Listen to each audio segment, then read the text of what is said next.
Cari terus kesalahan Anies sampai bisa jadi tersangka. Satu saja kesalahan didapat, ini akan jadi jurus pamungkas untuk menghentikan Anies nyapres. Jika ini benar-benar dipaksakan, kita tidak akan tahu bagaimana nasib perpolitikan di Indonesia ke depan. Wajah demokrasi akan semakin gelap. Siapa yang kuat akan semakin leluasa berbuat semaunya. Negeri ini akan menjadi semakin menyimpang. Ketiga, hajar Anies di media. Buat opini bahwa Anies berbahaya, framing bahwa pendukung Anies itu ex-HTI, ex-FPI, ex-napi teroris, dan lain-lain, radikal dan seterusnya. Pendukung Anies itu radikal, mereka sebarkan terus ke publik untuk mempengaruhi banyak orang. Oke, untuk kerja dan bikin framing negatif seperti ini saja tidak cukup dengan biaya murah. Untuk kerja dan bikin framing negatif seperti ini tidak cukup dengan biaya ratusan juta, nggak cukup ya. Itu butuh dana yang miliaran. Nah, pertanyaannya siapa yang mendanai itu?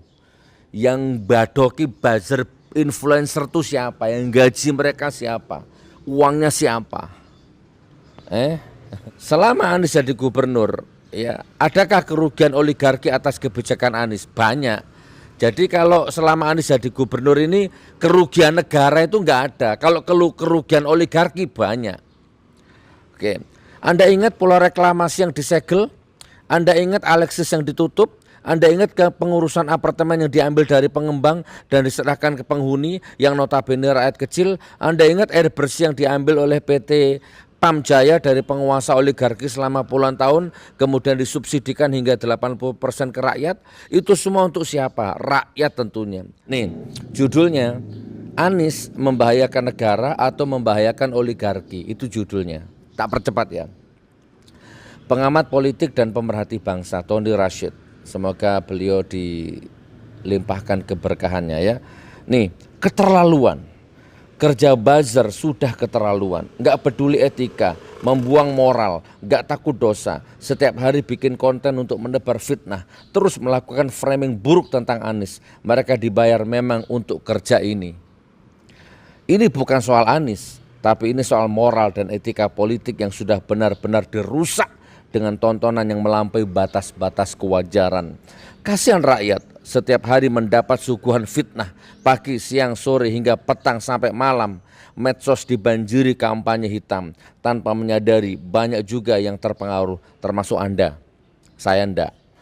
Ruang publik berantakan, logika dan akhlak rakyat terus-menerus dirusak oleh segelintir orang yang hanya tahu soal proyek buzzer. Makin menyedihkan bangsa ini.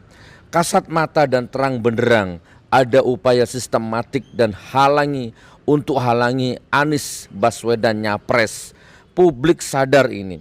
Caranya pertama, ganjal Anies melalui partai-partai. Bagaimana caranya partai-partai tidak mencalonkan Anies? Salah satunya muncullah KIB, Koalisi Indonesia Bersatu. Ini dibaca publik sebagai manuver kasar untuk ganjal Anies nyapres. Bagi P3 dan PAN, mana mungkin mereka tidak dukung Anies. Para kader di bawah dan konstituennya meminta partainya mengusung Anies, bukan yang lain. Mereka sadar jika tidak ikuti aspirasi konstituen, suara partai akan habis. Pertanyaannya, mengapa mereka bikin KIB? Diduga kuat ada pihak yang menekan. Kasihan dua partai ini, seperti akan dijadikan tumbal untuk sebuah arogansi. Kedua, cari terus kesalahan Anies sampai bisa jadi tersangka. Satu saja kesalahan didapat, ini akan jadi jurus pamungkas untuk menghentikan Anies nyapres. Jika ini benar-benar dipaksakan, kita tidak akan tahu bagaimana nasib perpolitikan di Indonesia ke depan. Wajah demokrasi akan semakin gelap. Siapa yang kuat akan semakin leluasa berbuat semaunya. Negeri ini akan menjadi semakin menyimpang. Ketiga, hajar Anies di media. Buat opini bahwa Anies berbahaya, framing bahwa pendukung Anies itu ex-HTI, ex-FPI, ex-napi teroris, dan lain-lain, radikal dan seterusnya. Pendukung Anies itu radikal, mereka sebarkan terus ke publik untuk mempengaruhi banyak orang. Kata Anies, Tunjukkan satu saja kebijakan Anies yang intoleran, radikal dan diskriminatif. Satu saja.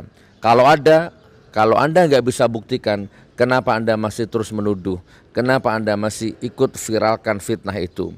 Oke, untuk kerja dan bikin framing negatif seperti ini saja tidak cukup dengan biaya murah. Untuk kerja dan bikin framing negatif seperti ini tidak cukup dengan biaya ratusan juta, nggak cukup ya. Itu butuh dana yang miliaran. Nah, pertanyaannya siapa yang mendanai itu? Yang badoki buzzer influencer itu siapa? Yang gaji mereka siapa? Uangnya siapa? Ini rezim ini juga bayar pawang hujan tuh uangnya siapa? Rezim ini bayar buzzer tuh uangnya siapa? Wah, mau gerimis ini, saya percepat ya. Patungan para relawan dobol ya, nggak mungkin. Trimedia kader PDIP sudah mulai bongkar-bongkar siapa pendana di balik para buzzer itu. Dia merasa gerah. 3 strategi yang kasar, kontra demokrasi dan cenderung kejam ini sepertinya akan terus dilakukan untuk memastikan Anies tidak bisa nyapres. Ini adalah cara-cara yang tidak elegan, kasar dan merusak demokrasi. Kenapa ini semua dilakukan? Karena Anies diyakini potensial menang di Pilpres 2024. Kalau nggak potensial menang, nggak akan ada pihak-pihak yang kerja keras untuk menjegal Anies. Kenapa takut kalau Anies jadi presiden? Kenapa? Karena bisnis oligarkinya bisa terancam. Hanya itu jawabannya. Bukan negara yang terancam. Bukan negara yang terancam. Bukan negara yang terancam. Tapi bisnis oligarki, gurita oligarkinya yang terancam. Nah, kurang lebih seperti itu.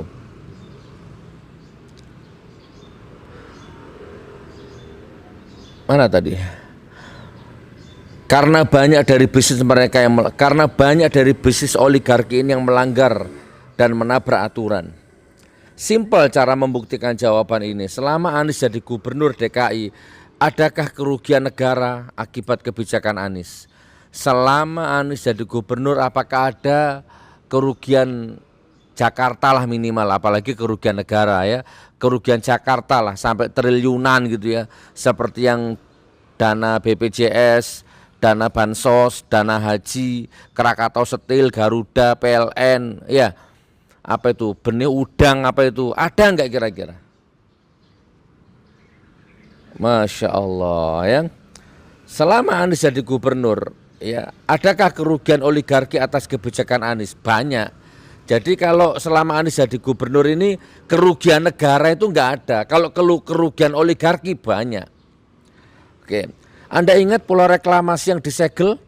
Anda ingat Alexis yang ditutup? Anda ingat ke pengurusan apartemen yang diambil dari pengembang dan diserahkan ke penghuni yang notabene rakyat kecil? Anda ingat air bersih yang diambil oleh PT Pam Jaya dari penguasa oligarki selama puluhan tahun kemudian disubsidikan hingga 80% ke rakyat? Itu semua untuk siapa? Rakyat tentunya. Itu sangat-sangat merugikan oligarki, merugikan kartel. Anies pasang badan dan ambil resiko. Anies harus berhadapan-hadapan langsung dengan mereka. Anies harus menghadapi pihak-pihak yang punya komitmen dengan mereka. Demi siapa? Demi Anda yang masih sadar sebagai rakyat. Sekali lagi ini bukan tentang Anies. Ini tentang siapa yang masih peduli terhadap negara ini. Tentang siapa yang berani ambil resiko untuk menghadapi siapa saja yang berupaya merusak dan membahayakan negara ini. Ini soal patriotisme dan nasionalisme. Ini soal keperpihakan kepada siapa. Ini soal keberpihakan siapa kepada siapa.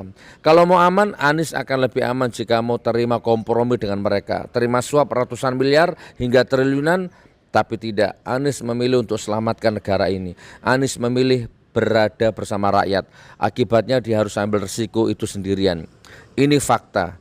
Dengan fakta ini Anda masih mau bilang Anies membahayakan negara?